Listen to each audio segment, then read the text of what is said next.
Assalamualaikum warahmatullahi wabarakatuh.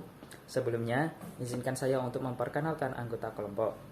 Kami dari kelompok 3 yang beranggotakan yang pertama Mbak Sifa Rahma Putri dengan NIM 34302000100. Yang kedua, saya Dwi Priscastia dengan NIM 34302000004. Yang ketiga, Mbak Hanik Afifathur Rahman dengan NIM 34302000117. Yang keempat, Mas Zainal Abidin dengan NIM 34302000090. Kami di sini akan menjelaskan sedikit tentang hakikat, teknik, strategi, dan metode dalam berbicara. Hakikat berbicara. Berbicara ialah kemampuan untuk menyampaikan pikiran, gagasan, dan perasaan seseorang kepada orang lain dengan menggunakan bahasa lisan, sehingga maksud yang disampaikan seseorang tersebut dapat dipahami oleh orang lain.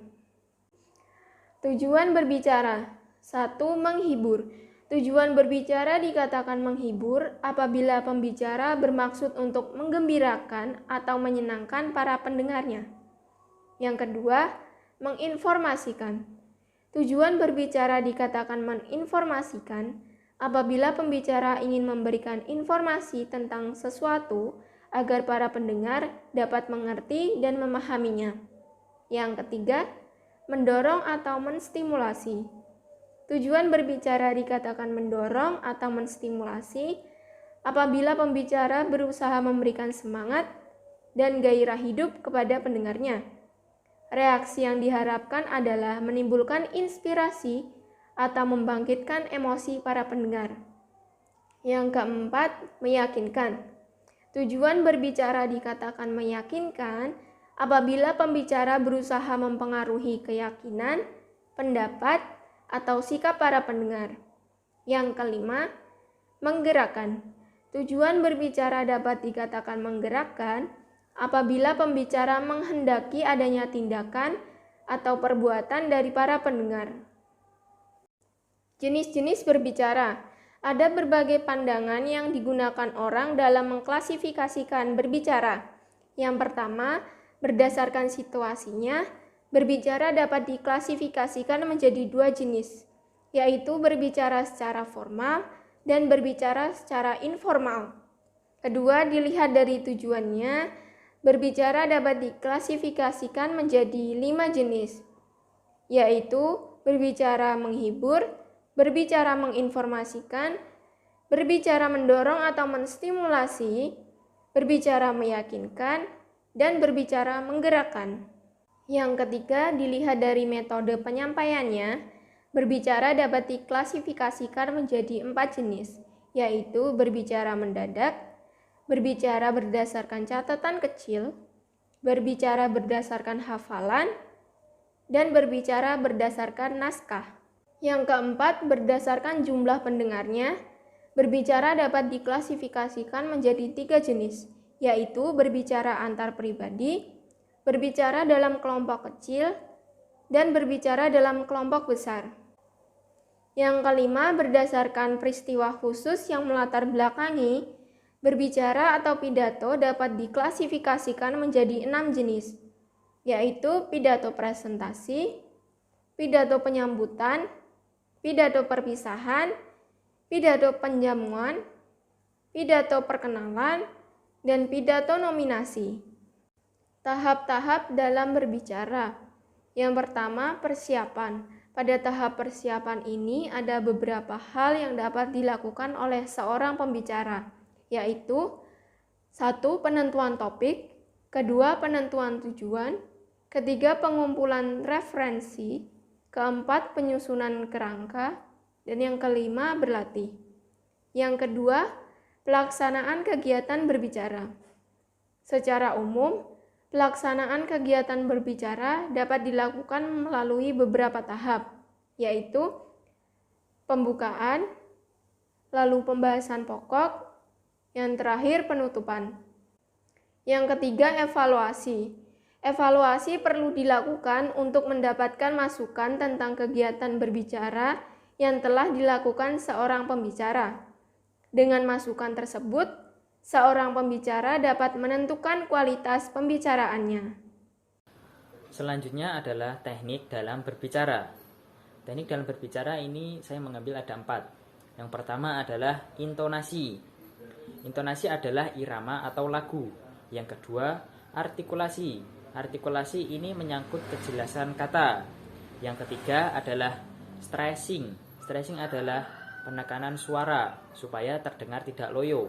Yang keempat adalah phrasing, yaitu adalah pemutusan kalimat atau penciptaan jeda. Ada juga versi lain. Yang pertama adalah pelafalan. Lafal sama dengan ucap. Pelafalan atau pengucapan secara tepat. Pengucapan yang kurang tepat dapat mempengaruhi konsentrasi dan dapat memancing kasak kusuk pemirsa. Latar belakangnya, penggunaan bahasa dalam sehari-hari berbeda dengan bahasa Indonesia. Yang kedua, akses berbicara berbeda. Ada juga teknik pengucapan atau pelafalan. Yang pertama adalah pengucapan kata harus jelas terdengar. Yang kedua, gerak alat ucap seperti lidah, bibir, dan gigi harus leluasa.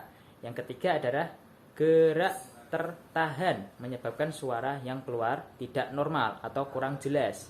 Yang keempat adalah volume harus pas atau tidak keras ataupun tidak lemah. Yang kelima adalah kelancaran berbicara, tidak tersendat, lambat, dan cepat. Selanjutnya yang kedua adalah diksi. Diksi adalah pilihan kata yang digunakan. Pilihan kata harus tepat, jelas, mudah dipahami pendengar, yaitu yang sudah dikenal, populer, sering dipakai masyarakat, konkret, dan bervariasi. Disesuaikan dengan masalah atau pokok pembicaraan dan peserta. Yang ketiga adalah intonasi. Intonasi di sini ada 4, yaitu yang pertama tekanan. Tekanan adalah keras atau lemahnya suara. Yang kedua nada. Nada adalah tinggi atau rendahnya saat berbicara. Yang ketiga adalah tempo. Tempo adalah cepat atau lambatnya berbicara. Yang keempat jeda. Jeda ini menyangkut perhatian. Yang terakhir yaitu yang keempat adalah kalimat efektif. Sampaikan pesan secara singkat, lengkap, dan mudah diterima. Untuk poin selanjutnya itu ada strategi berbicara. Strategi yang dapat dilakukan untuk dapat meningkatkan kemampuan berbicara menurut Taufina yaitu pertama ada mendongeng, bermain peran, cerita berantai, media gambar dalam bercerita. Kemudian ada persiapan keterampilan berbicara. Persiapan keterampilan berbicara ada 5 persiapan. Yang pertama yaitu menganalisis tujuan dalam berbicara dapat dirumuskan sebagai proses transfer pengetahuan secara akurat, menumbuhkan minat, mendorong perubahan berperilaku, dan merangsang imajinasi atau kreativitas. Yang kedua, menentukan kata kunci. Artinya, pembicara menentukan kata kunci secara detail dengan cara menggarisbawahi setiap kata penting. Kata-kata penting yang dipilih harus disesuaikan dengan tujuan yang ingin disampaikan. Ketiga, pemahaman suasana teks dapat membantu penafsiran dengan tepat. Pemahaman suasana teks seperti riang, sopan, serius, kagum, dan humor dimiliki oleh seorang pembicara.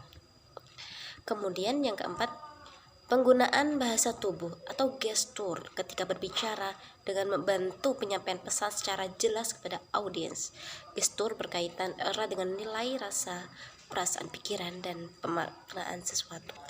Dan kemudian yang terakhir yaitu pemilihan strategi berbicara dapat dibedakan berdasarkan ada dan tidaknya teks. Metode bicara itu ada 4. Yang pertama itu imrotu. Dalam hal ini pembicara tidak melakukan persiapan terlebih dahulu sebelum berbicara, tetapi berbicara serta-merta atau mendadak berdasarkan pengalaman dan pengetahuannya. Dan yang kedua, metode menghafal. Pembicara sebelum melakukan kegiatannya, pembicara melakukan persiapan secara tertulis, kemudian dihafal kata demi kata. Dan yang ketiga, metode naskah. Pada metode ini, pembicara sebelum berbicara terlebih dahulu menyiapkan naskah dan kemudian dibaca di depan umum. Yang keempat itu metode ekstemporan. Metode ekstemporan dalam hal ini pembicara sebelum melakukan kegiatan, pembicara terlebih dahulu mempersiapkan diri dengan cermat dan membuat catatan yang penting. Ciri-ciri untuk menjadi pembicara yang baik, menurut Larry King menyebutkan bahwa terdapat 8 ciri-ciri untuk menjadi pembicara yang baik. Yang pertama, mereka memandang suatu hal dari sudut pandang yang baru, mengambil titik pandang yang tak terduga pada hal-hal yang umum.